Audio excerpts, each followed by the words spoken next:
Terorisme sebagai musuh bangsa dan ancaman besar untuk keamanan nasional. Terorisme didefinisikan sebagai penggunaan kekerasan untuk menimbulkan ketakutan dan kecemasan dalam usaha mencapai suatu tujuan. Di Indonesia sendiri, tindakan terorisme sudah ada sejak tahun 1981. Dan sampai saat ini, terorisme masih ada dan belum dihentikan secara maksimal. Undang-undang terkait perbuatan kriminal ini juga sudah dibuat sejak tahun 2018. Dan sejak munculnya tindakan terorisme ini, pemerintah dan aparat yang bertanggung jawab juga sudah berusaha keras untuk menindaklanjutinya. Lantas, kenapa aksi ini masih terjadi dan bahkan sampai sekarang? Terorisme biasanya terbentuk karena faktor-faktor sosial seperti salah paham, pergaulan, ketimpangan sosial, dan banyaknya pengangguran. Namun, di luar hal itu, terorisme ini juga bisa disebabkan oleh ulah pemerintah itu sendiri yang membuat suatu peraturan atau perundang-undangan yang sulit untuk diterima oleh rakyat. Seperti yang sudah dijelaskan sebelumnya, terorisme pertama di Indonesia terjadi di tahun 1981. Tepatnya yaitu kejadian pembajakan pesawat Garuda Woyla yang dilakukan oleh 5 orang teroris pada saat itu disebut sebagai Komando Jihad.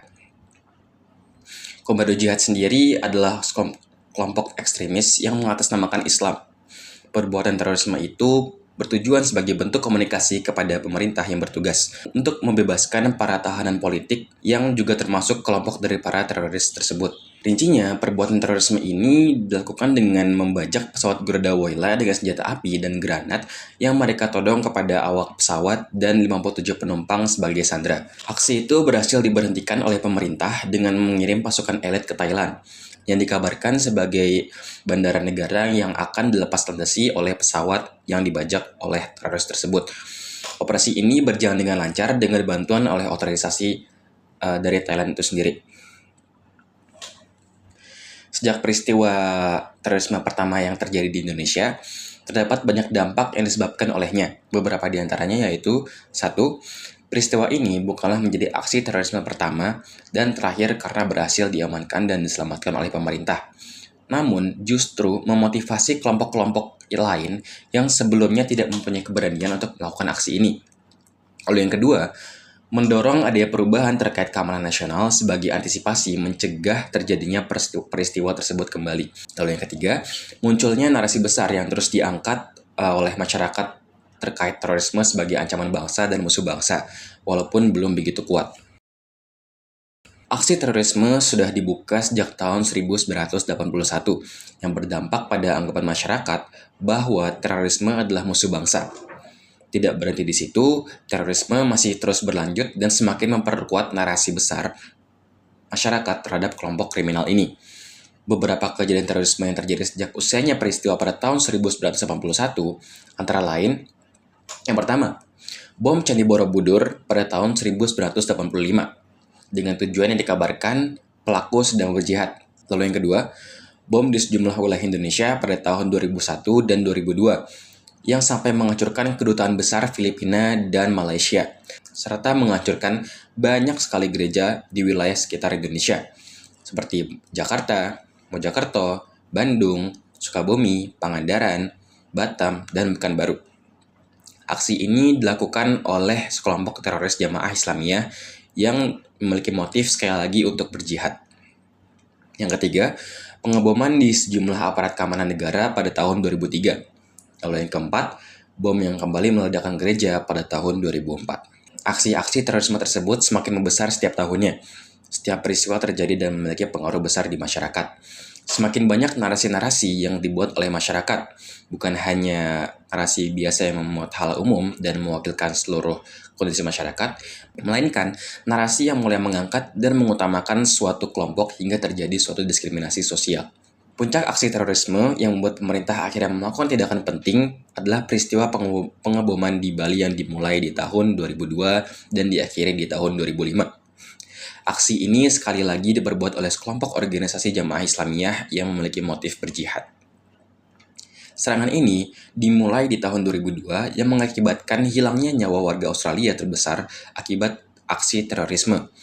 Menurut sumber resmi, sebanyak 88 warga Australia yang tewas dan kurang lebih 113 yang mengalami luka-luka. Peristiwa pengeboman yang dilakukan oleh sekelompok organisasi Jamaah Islamiyah ini sekali lagi bertujuan untuk membela dan maksud memperjuangkan agamanya.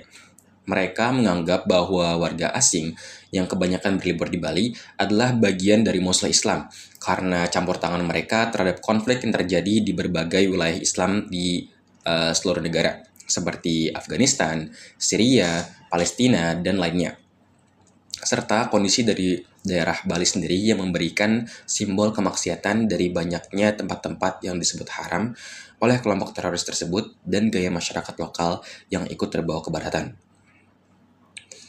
Selain itu, tujuan lainnya dari kelompok Jamaah Islamiyah ini adalah sebagai bukti kesetiaan mereka sebagai warga muslim agar diakui sebagai pejuang jihad regional yang mendukung gerakan Islam radikal seperti Al-Qaeda.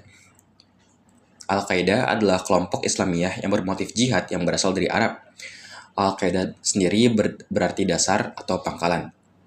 Kelompok Al-Qaeda menganggap bahwa serangan terhadap warga sipil adalah hal yang sah jika mereka melakukannya dengan tujuan menghilangkan kumpulan kafir atau pendukung musuh. Aksi dari Al-Qaeda telah membuat kegemparan besar di dunia. Tidak hanya dari aksi yang mereka perbuat secara langsung, tapi juga hasil akhir dari aksi mereka sehingga terbentuknya kelompok-kelompok seperti Al-Qaeda yang tersebar di beberapa negara. Contohnya di Indonesia yaitu Jamaah Islamiyah. Melanjuti dari peristiwa pengeboman Bali pada tahun 2002, yang telah diledakkan pada tahun 2002 dan memberikan dampak yang sangat besar bagi Indonesia bahkan Australia, kembali diledakkan oleh kelompok yang sama pada tahun 2005. Tentunya dengan motif atau tujuan yang sama yaitu untuk berjihad. Sehingga dampak yang disebabkan oleh aksi pengeboman di Bali ini semakin kuat dan semakin besar. Beberapa dampak diantaranya adalah, yang pertama, munculnya trauma nasional dari masyarakat, bahkan trauma internasional dari berbagai negara, khususnya warga negara Australia yang sudah termakan banyak korban. Lalu yang kedua, terbentuknya Undang-Undang Pemberantasan Tindak Pidana Terorisme. Lalu yang ketiga, pariwisata Bali yang semakin kritis. Dan yang keempat, meningkatnya stigma terhadap simbol-simbol Islam konservatif. Peristiwa yang menimpa wilayah Bali pada tahun 2002 sudah cukup untuk menggambarkan satu Indonesia dan membawa perhatian dari negara-negara luar. Banyaknya dampak yang diperoleh dari usainya aksi terorisme ini, namun bukan berarti terorisme yang terjadi sebelum-sebelumnya tidak berarti atau tidak dipedulikan oleh masyarakat umum maupun pemerintah. Hanya saja karena hampir setiap tahunnya terorisme selalu terjadi, membuat pandangan orang terhadap aksi terorisme yang awalnya biasa saja, semakin lama semakin kuat, dan yang awalnya hanya dilihat oleh sekelompok masyarakat kecil, semakin lama semakin dipandang oleh masyarakat luas.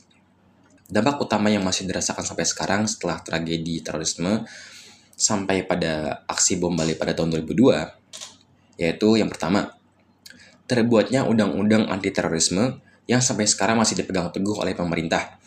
Lebih jelasnya yaitu Perpu nomor 1 tahun 2002 dan Perpu nomor 2 tahun 2002. Yang kedua, adanya diskriminasi terhadap umat Islam. Rasa kecurigaan masyarakat yang mereka simpan sampai sekarang masih terasa. Karena jika dilihat dari riwayat pelaku terorisme di Indonesia, mayoritas dari mereka adalah jamaah Islamiyah atau organisasi Islam yang bertujuan untuk berjihad. Lalu yang ketiga, sama seperti poin kedua, di mana sekolah atau tempat berpendidikan yang memfokuskan ke keagamaan dianggap mencurigakan oleh masyarakat. Bahkan beberapa ada yang masih sampai dihancurkan atau didemokan. Sehingga, yang keempat, munculnya fragmentasi dan polarisasi antar masyarakat Indonesia yang membuat terpecah belah, sehingga kini Indonesia tidak lagi negara yang terisi oleh beragam rakyat yang bersatu. Maka dari itu, pentingnya untuk memahami dengan betul suatu hal agar tidak terjadi kesalahpahaman atau kebencian yang sehingga membawa perpecahan dalam negara sendiri. Dalam konteks beragama, seorang umat haruslah menghormati keberadaan dari agama lain, selagi tidak mengganggu. Hormat dan saling menghormati serta toleransi yang bahkan sudah menjadi asas negara kita. Sehingga pada akhirnya sebuah kesatuan dan persatuan dari rakyat itu adalah hal yang sangat penting bagi kita. Jika memang hal seperti ini sudah terjadi karena dampak yang dibuat oleh peristiwa yang begitu besar, maka buatlah orang-orang menjatuhkan stigma mereka dengan kebaikan. Sebuah persatuan rakyat tidaklah akan terbentuk jika masih menyimpan suatu dendam antara satu sama lain. Lantas, apa naskah kecil yang disuarakan oleh masyarakat? Dari penjelasan tentang terorisme melalui naskah besar di atas, sudah sangat jelas apa hal-hal atau kata yang paling sering dibicarakan ketika saya menjelaskan beberapa penjelasan yang sudah saya jelaskan sebelumnya, yaitu umat muslim. Sejak aksi terorisme yang bahkan sampai saat ini masih terjadi, umat muslim yang dianggap selalu menjadi kelompok atau kumpulan pelaku, semakin lama masyarakat juga memiliki asumsi bahwa setiap umat muslim adalah orang jahat atau teroris. Banyak korban dari diskriminasi ini yang telah merasakannya. Seperti contohnya, seorang anak beragama muslim yang hanya ingin melanjutkan jenjang pendidikannya tidak diloloskan hanya karena agama yang dipegang teguh olehnya. Padahal nilai pelajaran yang sudah dia peroleh itu sangatlah baik. Lalu ada juga masyarakat muslim yang berhijab ataupun berjenggot harus menghadapi tatapan sinis oleh masyarakat disertakan dengan nyinyiran yang tiada hentinya. Dari kedua hal tersebut sudah dipastikan bahwa stigma yang dipegang oleh masyarakat ini semakin membentuk.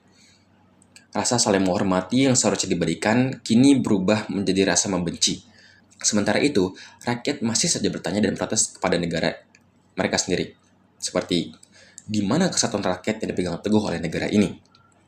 Padahal, nilai kesatuan itu sendiri berdiri dari hati masing-masing rakyat. Rasa saling mempercayai, menghormati, dan mencintai. Tetapi bukan berarti sebuah kejahatan besar yang seperti dilakukan oleh kelompok muslim itu langsung dimaafkan. Melainkan lebih ke mempercayai bahwa aksi tersebut hanya dilakukan oleh umat muslim yang tidak paham akan kebenaran dan terbawa kegelapan oleh keyakinan. Sifat saling mempercayai satu sama lain memang cukup sulit untuk dilakukan di zaman sekarang terlebihnya. Karena semenjak munculnya teknologi yang mengubah persepsi masyarakat tentang suatu kepercayaan karena adanya hoaks dan penipuan. Namun, sebagai negara yang berasas kesatuan dan persatuan, maka hal ini harus terus dipegang teguh oleh rakyat. Semoga kedepannya masyarakat Indonesia dapat lebih bersatu dan dapat membantu satu sama lain, melawan semua musuh rakyat yang membawa keburukan terhadap negara kita.